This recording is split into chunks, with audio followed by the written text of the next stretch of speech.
Assalamualaikum warahmatullahi wabarakatuh. Sampurasun. Sahabat Jasipudin, dimanapun Anda berada, semoga kita dalam keadaan sehat walafiat guna melaksanakan berbagai aktivitas keseharian untuk kebaikan sekarang dan masa depan. Sahabat, hari ini saya hendak membahas fakta-fakta menarik terkait dengan 9 calon legislatif dari Jabar 5 untuk mewakili Kabupaten Bogor di DPR RI. Ini beberapa fakta menarik terkait Pileg 2024, khususnya daerah pemilihan Jabar 5 dan kurung Kabupaten Bogor.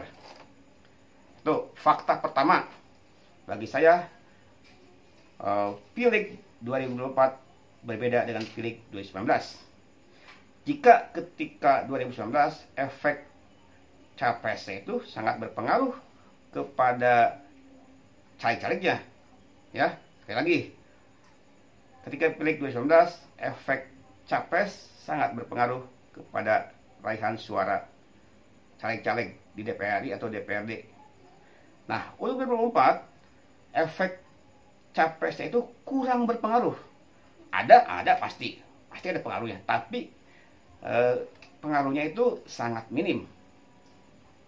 Ya, betul saat ini raihan suara caleg yang lolos ke DPR RI, khususnya Jabar 5 ini, ke Bogor ini, lebih kepada kerja mesin politik dirinya, juga mesin politik tim pemenangannya atau mesin partainya. Misal, Fadlizon ketika Pileg 2019 itu meraih suara 230.000 suara. Mulyadi dari Jonggol meraih suara sekitar 70.000 suara. Jangankan Mulyadi, Fadlizon sendiri ketika 2019 raihan suaranya itu bisa menghantarkan dirinya ke DPR RI tanpa bantuan suara-suara caleg-caleg di bawahnya, tanpa mendapatkan suara dari suara partainya. 230.000 suara itu bisa menghantarkan dirinya. Bahkan yang saya tahu 2019 itu raihan satu kursi untuk DPR RI, kursi pertama itu bukan dihargai, ya. Konversi suara itu hanya sekitar 130.000 suara sudah di kursi. Fadlizon udah meraih 230.000 suara. Nah, tapi untuk tahun ini 26 Februari 2024 sekitar jam 9 ini, jam 9 tadi saya membaca Fadlizon udah baru mendapatkan suara sekitar 67.000 suara. Walaupun masih ada waktu untuk penambahan suara, saya kira tidak akan mencapai seperti tahun 2019. Artinya efek pilpres kurang berpengaruh pada pencalegan. Lihat aja suara partainya juga sama, atau suara bukan hanya Gerindra, PKS pun sama, Nasdem pun sama. Ya, yang saya baca di Kabupaten Bogor. Itu fakta pertama, efek pilpres kurang capres dalam pilpres kurang berpengaruh raihan suara di calegnya. Contohnya Fadlizon, contohnya suara PKS tidak sesuperior tahun lalu, ya. Bahkan Gerindra untuk DPRD Jabar pun bila tahun 2019 itu bisa menghantarkan 3 kursi, untuk tahun ini 2 pun dibilang sulit. Ya. Paling banter itu bisa 2 kursi itu kalau nggak Gerindra ya Golkar. Kan tahun lalu ada 3 tuh Gerindra untuk DPR Jabar, juga ada Ricky Kurniawan, ada Bu Prasetyawati, juga ada Cecep Gugum dari Cisarua. Nah, untuk tahun ini tidak. Gerindra sekalipun untuk DPR Jabarnya masih dikejar oleh Golkar. Bahkan bisa jadi Golkar yang mendapat 2 kursi. Nah, kembali lagi ke Pileg 2024 khusus Jabar 5. Tadi satu ya. Raihan suara caleg kurang mendapat support dari efek ekor jas pencapresan. Entah itu di pasangan nomor 1 Ganjar Mahfud, Anies Muhaimin Amin, nomor 2 Prabowo Gibran, atau suaranya pengaruh dari Ganjar Mahfud. Toh suara PDIP pun turun dibandingkan tahun yang lalu di 19. Setidaknya hingga tanggal Senin 26 Februari proses penghitungan suara di tingkat kecamatan di PPK masih berjalan. Kedua, fakta kedua untuk DPR RI khususnya Gerindra, bila tahun lalu Fadlizon ditemani oleh Mulyadi, tahun ini kemungkinan ditemani oleh Marlin Maisarah.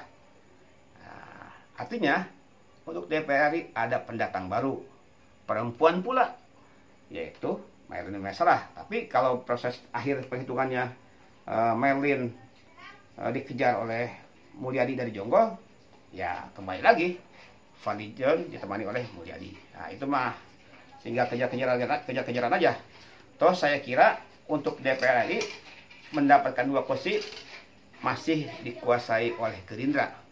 Golkar naik, ya Golkar naik suaranya, tapi tidak sebanyak Gerindra. Ya, apalagi tahun ini Golkar hanya mendapatkan support sokongan suara dari 2 nama saja, Rafindra, dan nomor 2-nya beramal bersama Apriyadi Malik. Nah, kemudian ada pendatang baru yaitu Marlin Maisarah, kalau tidak dikejar oleh suaranya Mulyadi. Pendatang selanjutnya ini cukup menarik. Pendatang baru DPR RI lainnya itu kemungkinan besar dari perwakilan Nasdem. Nah, ini pecah telur yang diwakili oleh Asep Wahyu Wijaya. Nah, nanti di ujung video ini akan saya bahas fenomena Asep Wahyu Wijaya atau disebut Kang Awe. Nah, jadi tadi satu fakta menariknya, efek pilpres kurang berpengaruh kepada hasil suara pencalegan pileg. Yang kedua, di Jabar 5 ada pendatang baru, bisa dari Gerindra itu Marlin, dan dari Nasdem Asep Wahyu Wijaya. Fakta lainnya, beberapa petahana incumbent kembali lolos lagi, ya, kembali jadi lagi. Diwakili siapa aja? Ada Fadlizon, lalu ada Primus dari PAN, Tommy Kurniawan dari PKB, lalu ada dari Golkar ada sang putra mahkota Rafindra Erlangga. Nah ini saya akan bahas. Rafindra itu caleg milenial. Dia mewakili benar-benar secara usia masih sangat muda, masih sangat belia. Tapi meskipun belia, pengalaman dia di anggota DPR RI setelah menggantikan PAW-nya almarhum Ihsan Firdaus, bagaimanapun itu pengalaman yang sangat berharga. Apalagi melihat basis pendidikan Rafindra di luar negeri. Tentu pengalaman jaringan pertemanannya, jaringan diskusinya, mungkin jaringan bisnisnya pun sangat berpengaruh, dan akan lebih baik jaringan-jaringan itu digunakan untuk kemaslahatan warga Kabupaten Bogor. Apalagi tahun ini dibandingkan Fadlizon yang dulu mendapatkan sekitar 230.000 suara, saat ini yang memimpin suara tertinggi yaitu Rafindra dari Golkar. Saya sekitar saat ini aja 26 Februari 2024 sekitar jam 9 lewat, Rafindra sudah mendapatkan suara sekitar 75.000 suara. 77.000 malah tadi saya lihat. Nah itu kan tadi efek pertama, fakta menarik, tidak adanya, kurang berpengaruhnya pencapresan kepada pencalegan, kurang berpengaruh. Bahkan Fadlizon pun sangat turun drastis suaranya. Kedua, muncul para anggota DPR RI baru, ya, diwakili oleh Marlin Maisarah kemungkinan dari Gerindra, diwakili oleh Asep Wahyu Wijaya dari Nasdem, dan kemungkinan juga diwakili pendatang baru untuk DPR RI yaitu Ahmad Ruyat dari PKS. Bila tahun lalu pendatang baru ya Habib Fahmi menggeser politisi senior ya Sukman Jaya Rukmanis, saat ini Habib Fahmi Aledrus kemungkinan digeser oleh pendatang baru Ahmad Rukyat. Pendatang baru untuk DPR RI Jabar 5, tapi secara posisi Ahmad Rukyat itu bukan orang baru. Beliau itu mantan wakil wali kota Bogor, Ahmad Rukyat itu ya. Bahkan bersama Diani Budiarto ya, dia itu lama di kota Bogor. Bahkan teman-teman aktivis di Kabupaten Bogor ya, jika tidak ke Ahmad Rukyat ya ke Diani, juga ke polisi senior lainnya, diantaranya MS Kaban ya, di sekitar Budi Agung di dekat UIK. Nah, pendatang baru kemudian ada 3 tadi kan ya, Marlin, Asep Wahyu Wijaya dari Nasdem, juga dari PKS itu Ahmad Rukyat, Dr. Hewan Ahmad Rukyat. Nah, ada fakta-faktanya ya.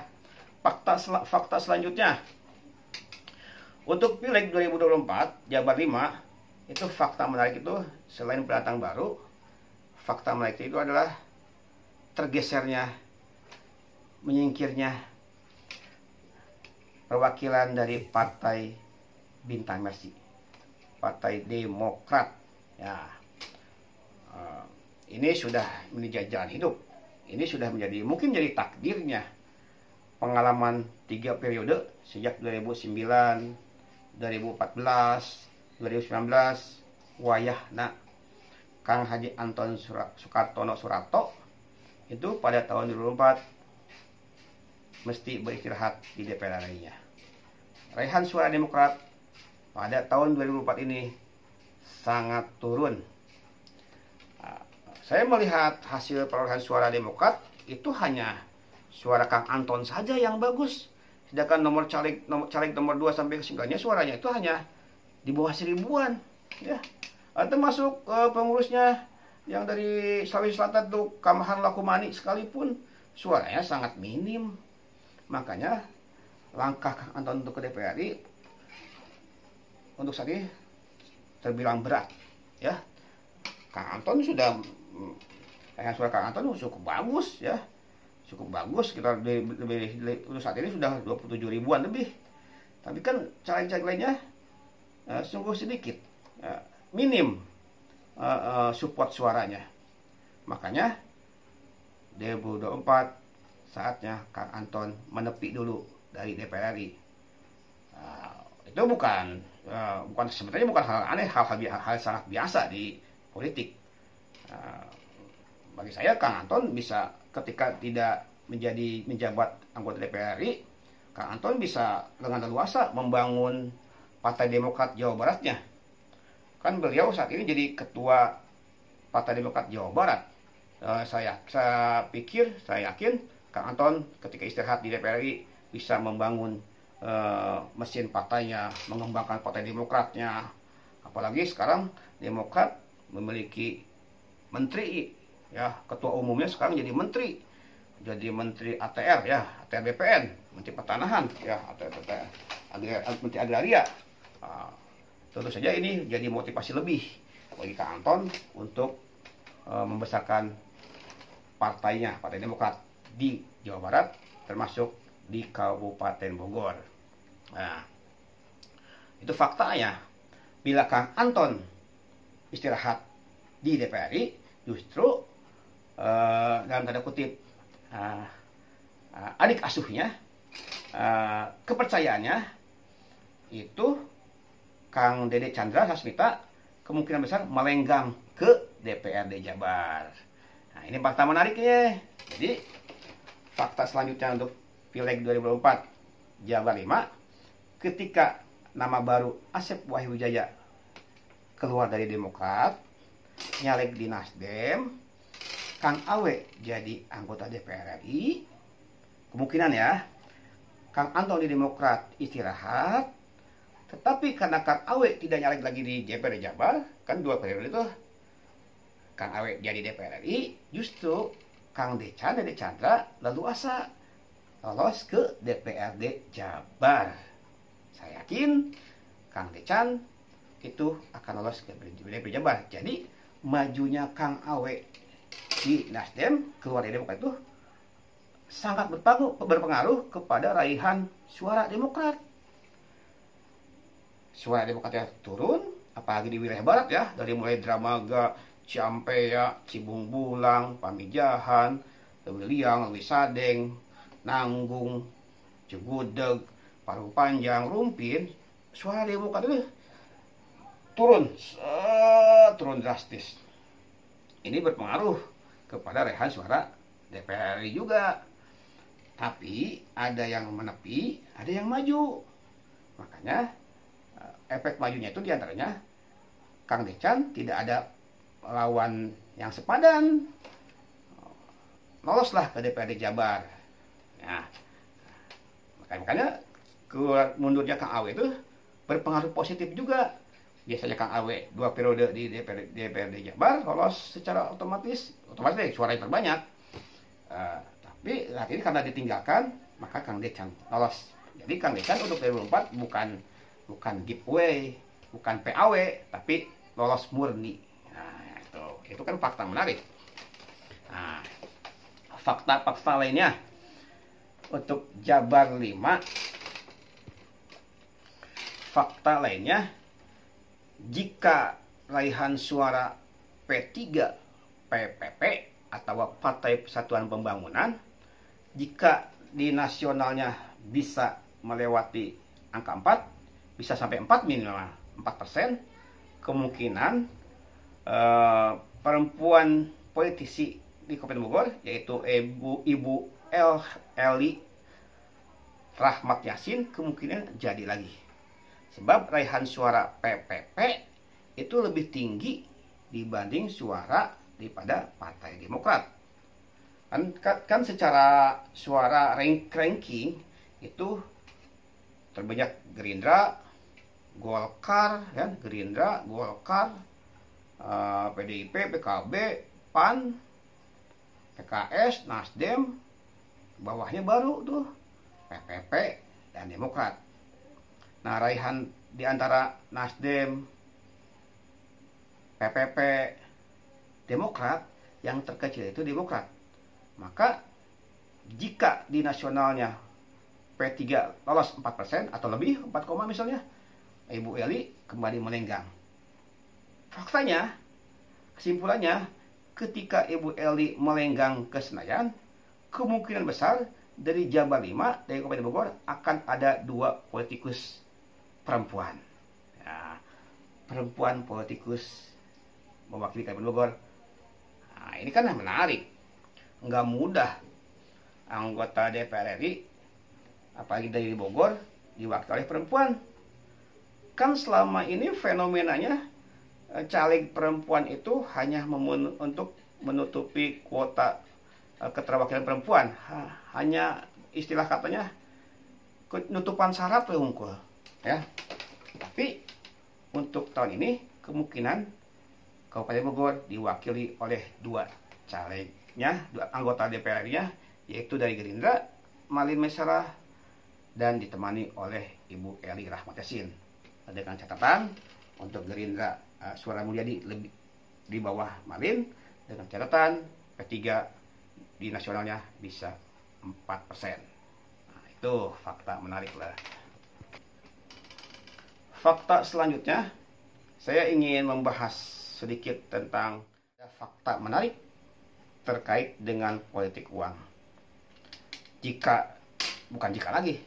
Ketika 7 hari sebelum hari H pencoblosan, 7 hari sebelum 14 Februari 2024, itu di Cibinong, di Sukaraja, di Babakan Mandang, di Kalapanunggang, di berbagai kecamatan di Kabupaten Bogor, saya menyaksikan langsung, mendengar langsung, bahkan diajak langsung untuk mengambil, menyebar ribuan amplop. Ini fakta. Nggak percaya, tanyakan langsung kepada para pelakunya. Kalau tidak percaya, datang saya antarkan kepada para pelakunya. Artinya, politik uang masih menjalar di Kabupaten Bogor. Tapi, ada fakta menarik juga. Di antara ratusan caleg, ada namanya Asep Wahyu Wijaya, atau lebih dikenal Kang Awe. Beliau tidak menjadikan uang sebagai berhala. Saya bukan katanya, bukan mendengar, tapi menyaksikan langsung. Kan saya sering keliling, jangan kan ada piling, nggak ada piling pun saya keliling kemana-mana. Makanya tahu tuh dedongkot-dedongkot partai, siapa yang menggerakkan di bawahnya, siapa bos pasar yang mendanai nyalegnya, siapa bos tenda, siapa bos ikan, siapa yang nitip proyek lalu dibiayai pencalegannya, tahu. Nah, ketika saya main ke Balawa, ke posko Balawa, saya menyaksikan langsung berbagai relawan Balawa dari berbagai sudut Kabupaten Bogor datang ke Balawa, disambut oleh relawannya. Ada Kang Ihsan, Kang Reza, Kang Nasrun, Kang Bombom, disambut, nggak dibiarkan, diajak ngopi, dikumpulkan di bumi Balawa, mendapatkan paparan dari Reza dan kawan-kawan, mendapat paparan penjelasan, disampaikan program-program yang pernah dilakukan Kang Awe dan akan dilakukan oleh Kang Awe. Sudah itu pulang. Nggak menafikan juga dikasih ongkos bensin, nggak dikasih juga itu relawan ongkos bensinnya. Nah, namanya ongkos bensin lah, nggak nyampe 200.000 300.000 ya untuk bensin saja, untuk satu jalan motor saja. Tapi tetap saja relawan-relawan itu bergerak per TPS-nya, per RT atau RW-nya, per lingkungan keluarganya. Nah, saya menyaksikan langsung, ternyata Kang Awe dalam kerja-kerja politiknya tidak menjadikan uang sebagai panglima, tapi lebih memberdayakan jaringan relawan balawanya. Sekadar mendapat BOP, bantuan operasional untuk jalan motor doang mah, bagi saya itu kan bukan politik uang. Itu mah sangat wajar. Masa datang dari jauh-jauh, dari Nanggung, dari Cigudeg, dari Sukajaya, dari Rupin, masa datang ke posko Balawa, tempat caleg nomor 1 Nasdem lagi, masa pulangnya kok dikosongkan. Sangat wajar kalau hanya mendapat ongkos bensin motor doang mah. Tapi relawan tersebut pulang dari posko bumi Balawa itu tidak membawa ratusan amplop, sedangkan caleg lain, entah itu di internal Nasdem mungkin atau di luar Nasdem mungkin, bukan mungkin, tapi saya menyaksikan ada beberapa caleg itu menyebar amplop, baik incumbent atau pendatang baru menyebar amplop, bukan satu amplop, tapi per desa atau disebar minimal 1.000 amplop berisi uang minimal 50.000 sampai 100.000. Luar biasa. Apakah terkonversi jadi suara? Enggak juga. Per desa nyebar 1.000 amplop berisi uang 50.000-an atau 100.000-an, nggak otomatis dapat suara yang signifikan. Beruntunglah Kang Awe punya barisan relawan ya, barisan relawan Asep Wijaya Balawa, hanya dikasih ongkos bensin motor atau bensin untuk mobil bersama rombongannya, itu bisa menggerakkan balawanya, relawannya, dan menyampaikan visi misi program-program yang pernah dilakukan oleh Awe kepada keluarga relawannya, kepada sahabat-sahabatnya, kepada tetangga-tetangganya. Faktanya, dengan izin Allah, raihan suara Kang Awe bisa memimpin di Partai Nasdem, dan kemungkinan besar Nasdem pecah telur setelah ikut pileg 2014, 2019, baru 2024 Nasdem punya kursi untuk DPR RI dari Jabar 5 dari Kabupaten Bogor, yaitu Asep Wahyu Wijaya bersama balawanya. Itu fakta, itu kenyataan.